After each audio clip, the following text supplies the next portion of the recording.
రోజు. అయితే ఆ వార్తలు ఒక గ్రామానికో, ఒక పట్టణానికో, ఒక రాష్ట్రానికో, ఒక జిల్లాకో సంబంధించినదై ఉంటుంది. కానీ మేము ప్రకటిస్తున్న ఈ సువార్త ఈ భూమి మీద ఉన్న సర్వ మానవాళి కొరకు, ఈ భూమి మీద జీవిస్తున్న ప్రతి మనిషి కొరకు ఈ సువార్త. ఏంటి ఈ సువార్త అంటే పాపము పోయే వార్త. పాపము పోయే వార్త. మనిషిపై పాపం అనేది నిలబడి చేస్తుంది. బైబిల్ ఈ విధంగా తెలియజేస్తుంది.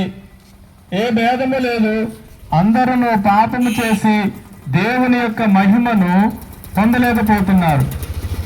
ఏ భేదము లేదు, అందరూ పాపము చేసి దేవుని మహిమను పొందలేకపోతున్నారు. ఎందుకు మానవుడు దేవుని యొక్క మహిమను పొందలేకపోతాడంటే పాపం. పాపం వలన మానవుడు దేవుని మహిమను అనగా నిత్య జీవాన్ని, పరలోక రాజ్యాన్ని పొందలేకపోతున్నాడు. అయితే పాపము పోవాలంటే ఏం చేయాలి? పాపము పోతే మనిషి ఆ యొక్క పరిశుద్ధ లేదా పరలోక రాజ్యానికి చేరే భాగ్యం దక్కుతుంది.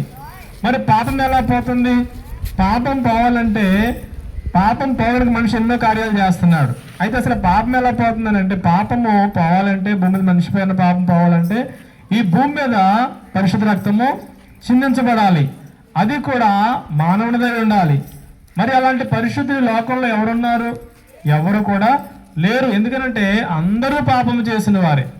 కాబట్టి ఇక్కడున్న మనిషిలో ఏ రక్తము కూడా పాపాన్ని పరిహరించలేదు. కనుక దేవుడే మానవునిగా 2025 సంవత్సరాల క్రితం ఈ లోకానికి కన్య మరియ గర్భము ద్వారా వచ్చారు. ఆయనే ప్రభు అయిన యేసుక్రీస్తు ప్రభువారు. ఆయన ఈ లోకంలో కన్య మరియ గర్భము ద్వారా వచ్చారు. ఆయన దేవుడై ఉండి తన రిక్తునిగా చేసుకుని తగ్గించుకొని మానవునిగా వచ్చాడు. వచ్చి నీ వల్లే, నా వల్లే, మన వల్లే ఈ లోకంలో మానవునిగా కొంతకాలం జీవించి ఆయన ఎన్నో గొప్ప కార్యాలు చేశారు. కుంటి వారికి కాళ్ళు, గుడ్డు వారికి కళ్ళు, పక్షవాయువులను స్వస్థపరిచారు, కుష్ఠరోగులను బాగు చేశారు. ఇలా ఎన్నో అద్భుతాలు చేశారు. ఎందుకంటే ఆయన దేవుడు గనుక. అలాంటి ఆయన ఏం చేశారంటే తన యవ్వన కాలమందు పరిశుద్ధ రక్తాన్ని ఈ భూమి మీద చిందించారు. కాబట్టి ఇప్పుడు యేసు రక్తము ప్రతి పాపం నుండి మనలను పవిత్రంగా చేస్తుంది.